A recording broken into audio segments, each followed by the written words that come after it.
Maxoutil.com, un max d'outils à prix mini, présente Sud Radio, le journal des sports. Avec Louis de Kergorlé, au sommaire de ce journal, Louis. Sale temps pour les clubs rhodaniens en Ligue 1. Lyon et Saint-Etienne n'ont pas encore trouvé le chemin de la victoire hier et restent tout en bas des classements. C'est le grand départ de la 55e solitaire du Figaro. À cette occasion, le plus jeune skipper de la compétition s'est confié au micro de Sud Radio sur ses impressions.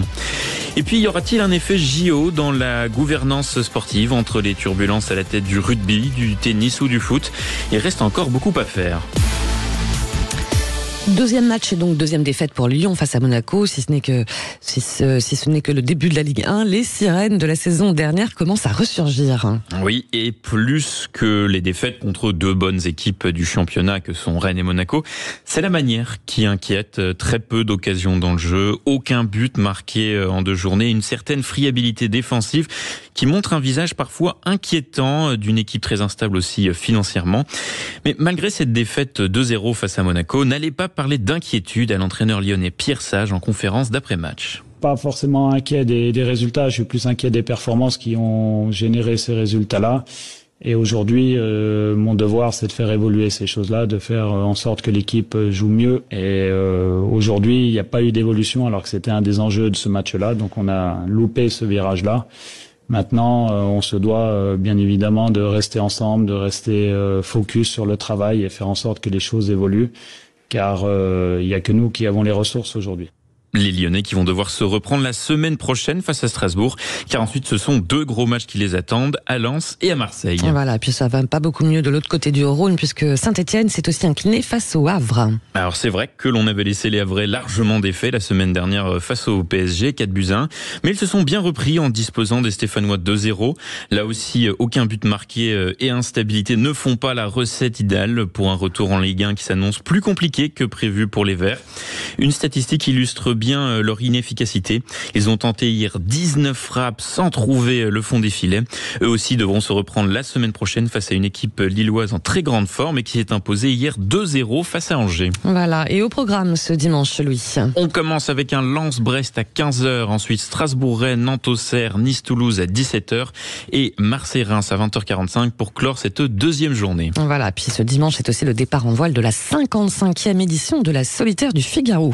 Oui, course mythique où se sont succédés des navigateurs non moins célèbres. Départ ce dimanche à 15h depuis Rouen où 37 concurrents vont s'élancer pour cette étape du championnat de France.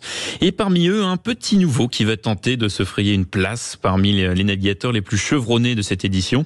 Il s'appelle Tom Goron, il n'a que 17 ans et malgré son jeune âge, il a réussi à faire son trou dans le circuit et il évoque ses impressions et objectifs à quelques heures de son départ en mer au micro de Sud Radio. Je pense que je me suis plus posé cette question au début de l'année parce que j'arrivais vraiment dans le circuit, mais voilà, j'arrive pas sans armes à cette solitaire puisque j'ai participé à presque toutes les épreuves en solitaire en Figaro de ce début d'année. J'ai fait 4 courses en solitaire, une grosse en double aussi. J'ai engrangé quand même pas mal d'expérience en 1 an et donc j'arrive aujourd'hui avec quand même des armes pour jouer, me battre et je pense et tout simplement déjà finir proprement. Je pense que j'en suis hyper satisfait pour l'instant. Une solitaire qui, pour l'instant, semble plutôt promise à Basile Bourgnon, Loïs Béréard ou Gaston Morvan. Mais qui sait, peut-être entendrez-vous parler de cette édition de Tom Goron. Voilà, puis vous le disiez tout à l'heure, est-ce qu'il y a un problème de gouvernance dans le sport français? Entre le rugby, le foot ou encore le tennis, les dirigeants font régulièrement la une de l'actualité. C'est vrai qu'entre affaires judiciaires et mauvaise gestion, ces dirigeants qui pourraient déstabiliser un éventuel effet positif après les JO, comme l'explique notre chroniqueur Vincent Chaudel de l'Observatoire du Sport Business. Mercredi, la vasque de Paris 2024 va de nouveau briller dans le ciel de la capitale. 11 jours de compétition dont l'héritage attendu est de faire progresser la place du handicap dans notre société. Des Olympiques comme les Paralympiques, la trace que laisseront ces Jeux sera surtout immatérielle. Un budget relativement maîtrisé, car peu de construction, mais une bonne humeur retrouvée dans une France fracturée par des tensions politiques. Un record de 64 médailles qui se traduit déjà par un boom des inscriptions dans les clubs et qui, on l'espère, se prolongera dans les tribunes des différents sports. L'autre héritage que l'on pensait acquis devait être une nouvelle ère dans le management du sport.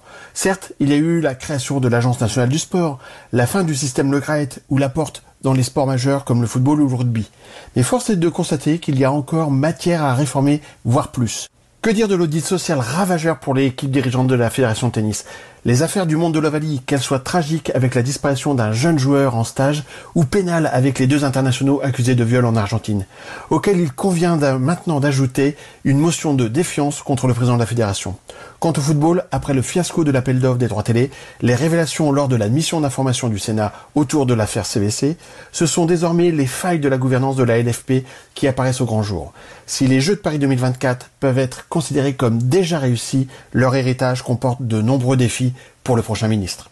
Et pour rappel, les Jeux paralympiques qui donneront leur coup d'envoi mercredi prochain à 20h. Voilà, puis on suivra forcément tout ça sur Sud Radio. Et puis on termine avec un petit mot de badminton. Une fois n'est pas coutume d'ailleurs, tiens Louis. Voilà, là aussi le nom ne vous dit sûrement rien. Alex Lanier, il est devenu cette nuit à 19 ans le plus jeune vainqueur d'un tournoi majeur appelé Super Series en remportant l'Open du Japon. Un parcours brillant où il a notamment écarté le numéro 1 mondial pour s'imposer. Une performance rarissime, rendez-vous compte, puisque seulement 3 Européens ont remporté ce tournoi en 30 ans d'existence. Alors après le tennis de table et les frères Lebrun, peut-être a-t-on assisté hier à l'éclosion d'un nouveau jeune talent français dans les sports de raquettes. Merci beaucoup Louis.